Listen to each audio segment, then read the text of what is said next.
말씀 초막셋이라는 제목으로 함께 말씀 좀 나누도록 하겠습니다. 네, 지난주에 약간 본문이 겹치죠? 지난주에 미처 다루지 못한 부분이 있어서 지난주 본문을 살짝 물고 들어갔습니다.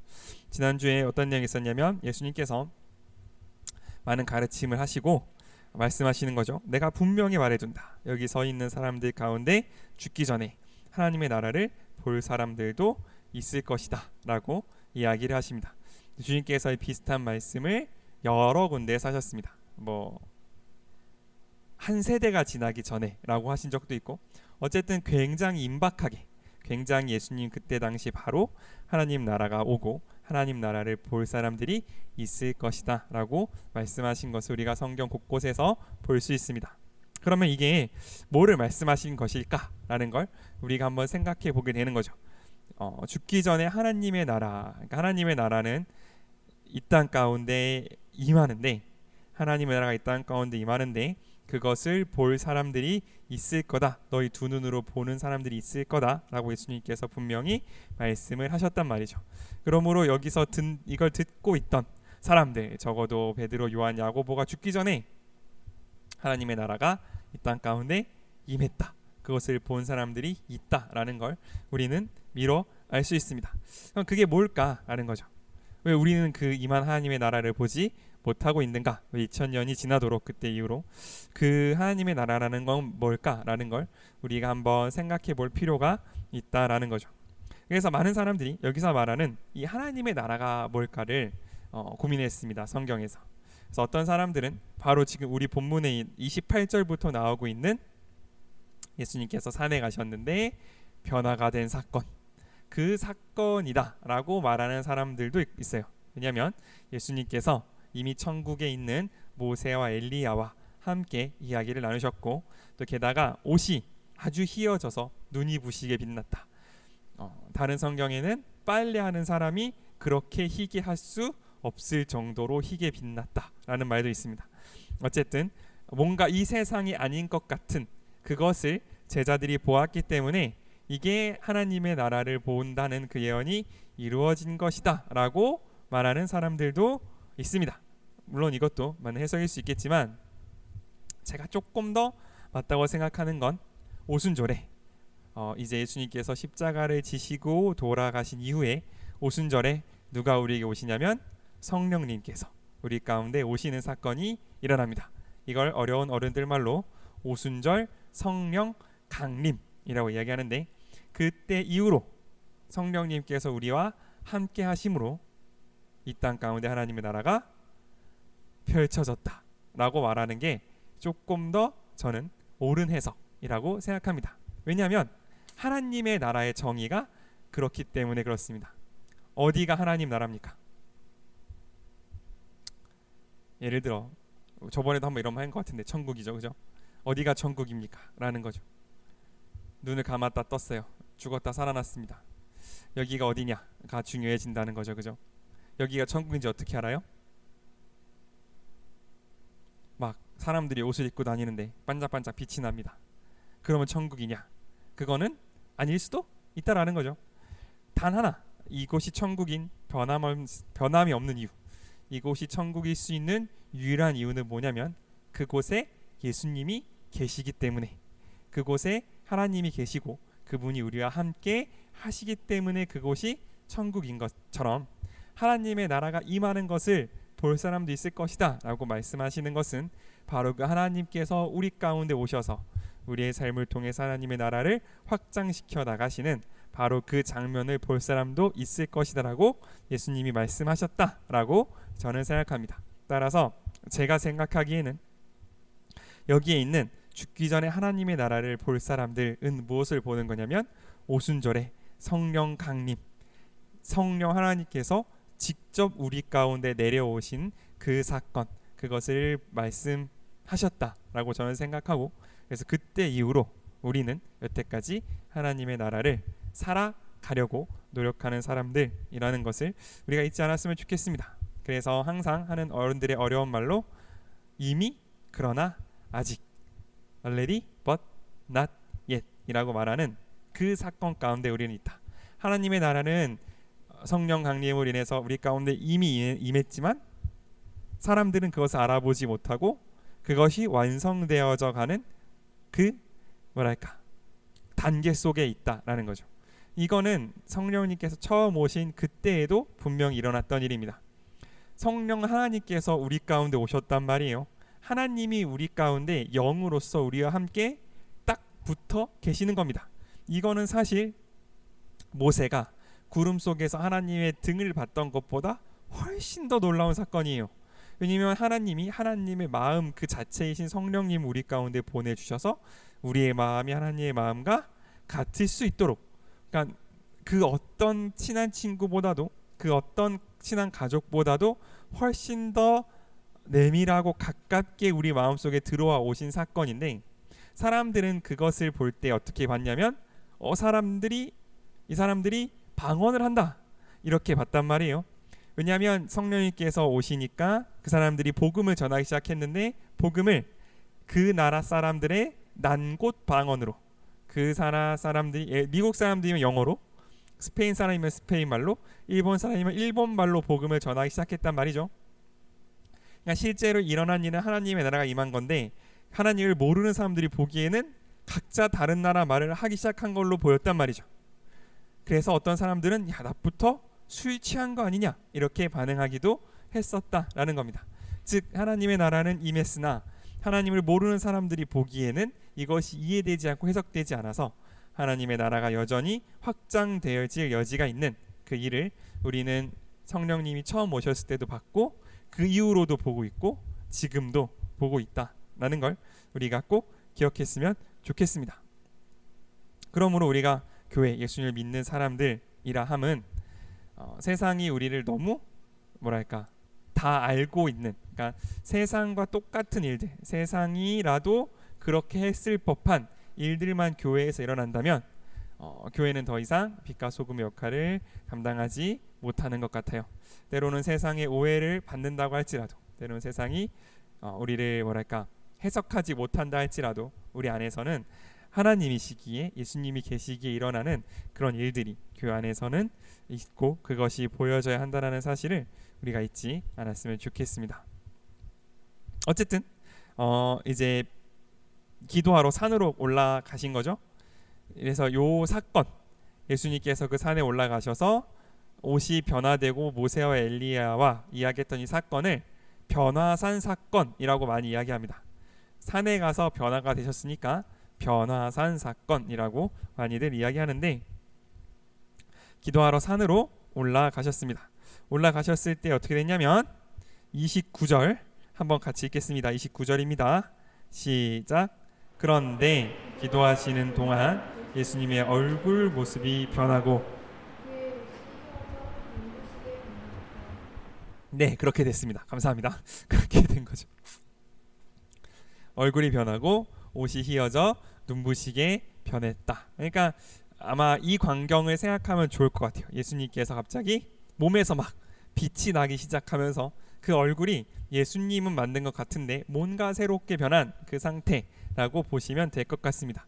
그러니까 어디서 힌트를 얻을 수 있냐면 예수님께서 천국에 대해서 많이 말씀하지 않으셨는데 어쨌든 천국에 대해서 단편적으로 말씀하신 몇 가지를 들여다보면 육체를 갖고 있으나 예전 육체는 아닐 것이다 라는 말씀을 많이 하셨고, 새롭게 변화된 어떤 것을 갖고 있을 거라고 말씀을 많이 하셨는데 그것을 이제 비춰볼 때 이게 아마 천국의 모습이 아니었을까라고 생각하는 사람들도 많이 있다는 거죠. 어쨌든 그렇게 예수님의 모습이 변화됐고 30절에 보면 예수님이 두 사람이랑 이야기하고 있었는데 누구냐면 모세와 엘리야였습니다. 모세는 이스라엘의 역사를 시작한 사람이에요. 모세가 출애굽을 함으로 인해서 이스라엘의 역사가 시작됐습니다. 그러니까 이스라엘 민족의 정체성은 출애굽한 민족, 이 세상의 제국으로부터 하나님의 선택을 받아 부름받아 나온 민족이 이스라엘의 민족인데 그것을 시작한 사람이 모세예요. 그래서 모세는 하나님과 관계 속에서 율법을 받아서 율법을 이스라엘 백성에게 가르쳐준 이런 율법과 구약의 대표적인 존재이고, 엘리야는 누구냐면 물론 좋은 일을 많이 한 사람이지만 말라기서, 성경의 가장 끝에 있는 말라기서의 마지막 장에 보면 내가 엘리야를 보낼 거다, 내가 엘리야를 다시 보낼 거다라고 하나님께서 예언하신 장면이 있습니다. 그러므로 이 엘리야는 구약 선지자들 중에 마지막 다시 올 선지자의 대표예요. 그러니까 모세는 시작이고 엘리야는 그 끝이라고 볼 수 있습니다. 그러므로 모세와 엘리야다라는 걸 봤을 때 그러니까 이스라엘의 어떤 이스라엘적인, 그러니까 구약 성경을 잘 알고 그것을 많이 묵상했던 이스라엘 사람들은 모세와 엘리야다 그러면 단순히 선지자 두 명이다 이렇게 받아들이기보다는 구약 전체, 여태까지 하나님이 이스라엘 민족을 이끌어 오셨던 그 전체의 어떤 표상으로서 모세와 엘리야를 이제 보여주신 거라고 알 수 있겠죠. 왜냐하면 베드로와 요한과 야고보가 모세와 엘리야를 언제 봤겠습니까? 이 사람들 모세와 엘리야 얼굴을 모를 거 아니에요. 그럼에도 불구하고 한 번에 딱 보고 모세와 엘리야다 이렇게 알았다는 건 하나님께서 이 모세와 엘리야를 보여주신 목적과 의도가 그냥 위대한 두 사람 이게 아니라 구약 전체, 여태까지 하나님이 이스라엘을 이끌어 오셨던 하나님의 그 경륜이라고 하죠. 하나님의 그 역사 전체를 보여주고 싶으셨던 거죠.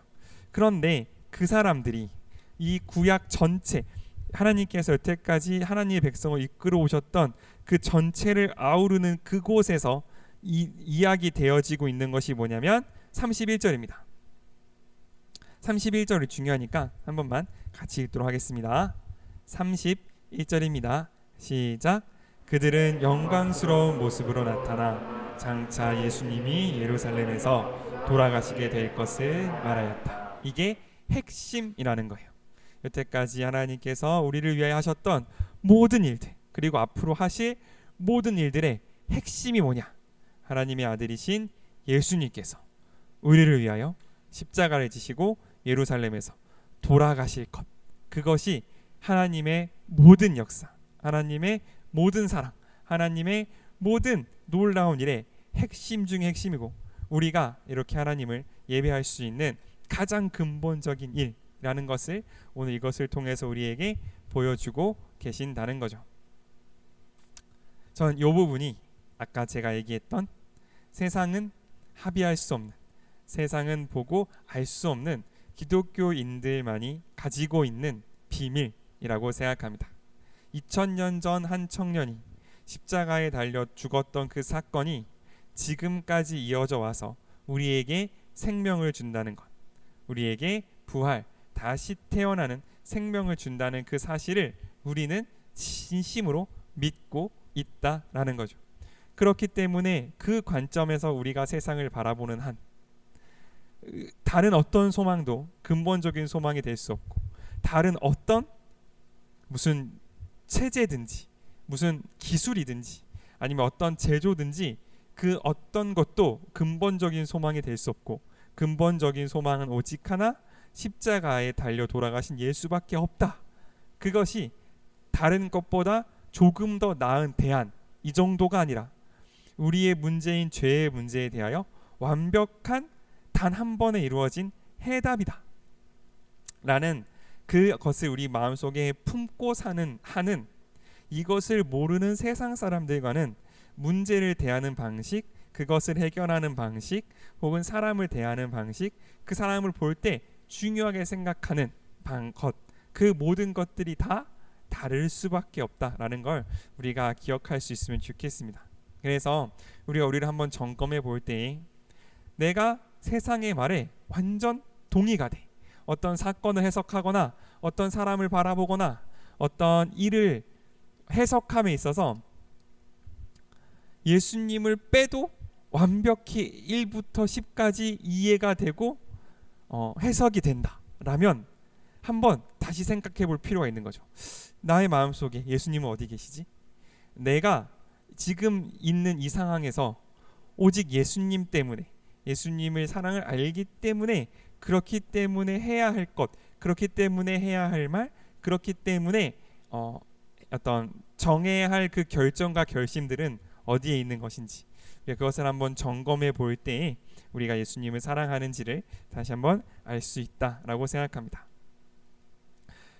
그래서 그 중요한 이야기, 모세와 엘리야와 예수님이 그 중요한 예수님께서 돌아가시는 일을 하고 있는데, 그때 베드로는 뭐 하고 있었냐면, 베드로와 제자들이 뭘 하고 있었냐면 32절에 졸고 있었습니다.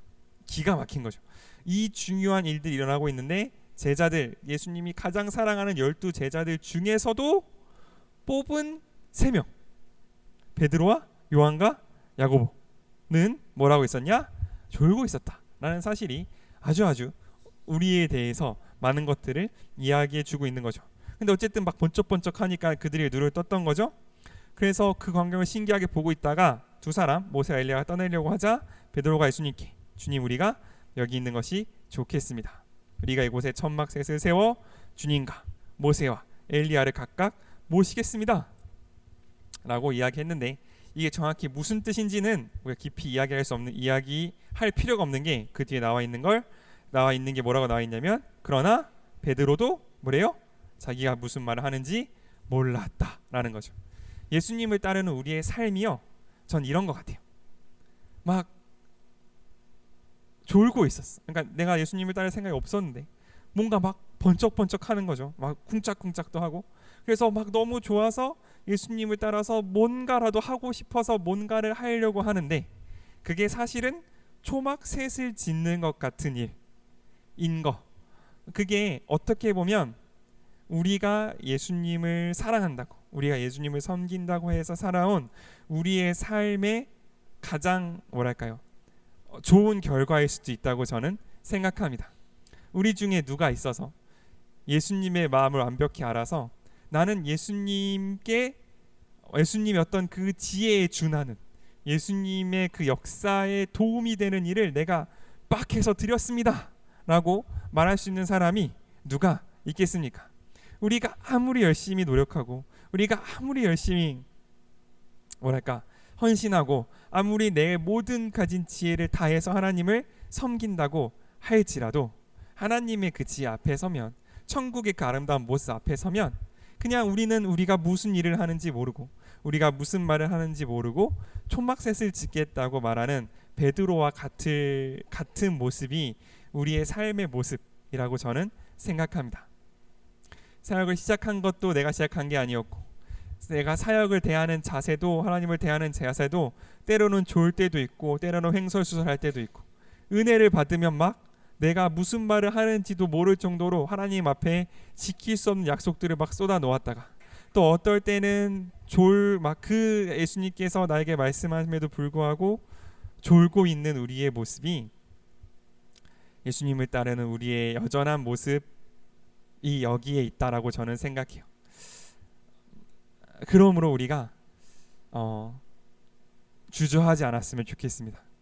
예수님은 이미 알고 우리를 부르신 거예요. 우리가 아무리 어떤 사역, 아무리 어떤 헌신, 아무리 어떤 좋은 것을 드린다 할지라도 예수님이 보기에는 횡설수설이고, 예수님이 보기에는 초막셋과 같은 어떤 의미 없는 일일 수 있다는 것을 알고 우리를 부르셨습니다. 그럼에도 불구하고 하나님께서 우리에게 끝까지 주시는 것이 있는데, 그게 뭐냐면 34, 35절입니다. 34에서 35절 우리 한번 같이 읽겠습니다. 시작. 베드로가 이 말을 하고 있을 때 구름이 와서 그들을 덮었다. 그들이 구름에 휩싸여 무서워하고 있는데 구름 속에서 이 사람은 내가 택한 내 아들이다, 그의 말을 들어라 하는 음성이 들려왔다.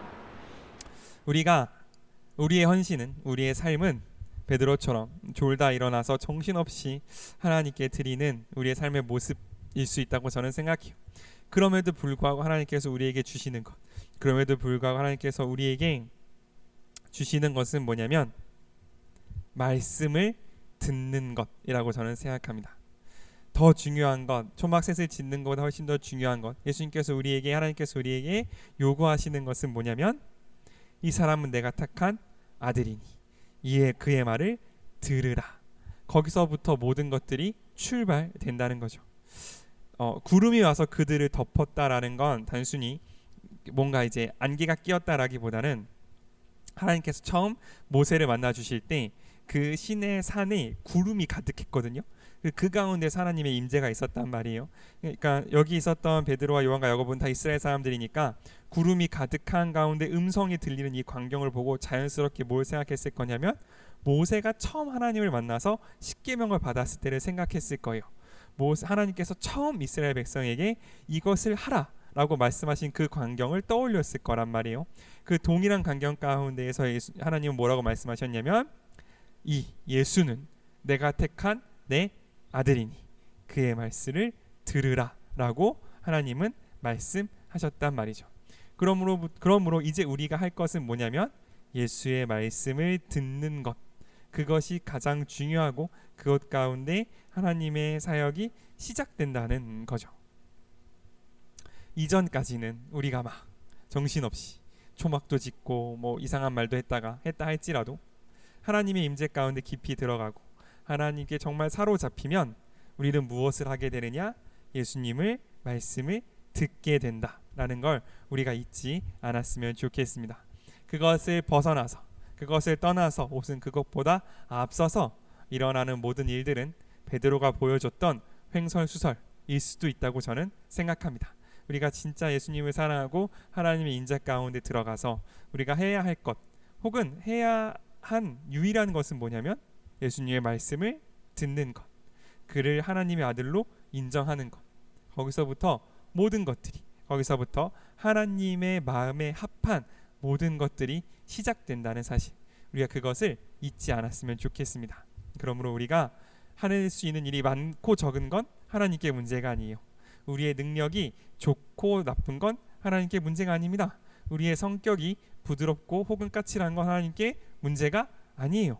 단 하나 문제가 되는 것은 뭐냐면 하나님과의 깊은 관계 속에서 하나님의 말씀을, 예수님의 말씀을 듣는 그 사람이 있는가, 이곳 가운데에서 하나님께서 하시고자 하는 말씀을 듣고 그 가운데 아멘 할 수 있는 그 한 사람이 있는가, 그곳으로부터 하나님의 일은 시작되고 예수님께서 예루살렘에 가서 십자가에 못 박히시는 그 이유가 우리로 하여금 그 하나님의 말씀을 듣고 순종하고 그 가운데 하나님께 나아가는 그 영광을 얻게 하기 위하여 예수님께서 우리를 위하여 십자가를 지었다는 그 사실을 우리가 잊지 않을 수 있으면 좋겠습니다. 아멘. 우리 함께 같이 양옆으로 한번 인사했으면 좋겠습니다. 예수님의 말씀을 들읍시다. 우리 한번 같이 인사로 격려합시다.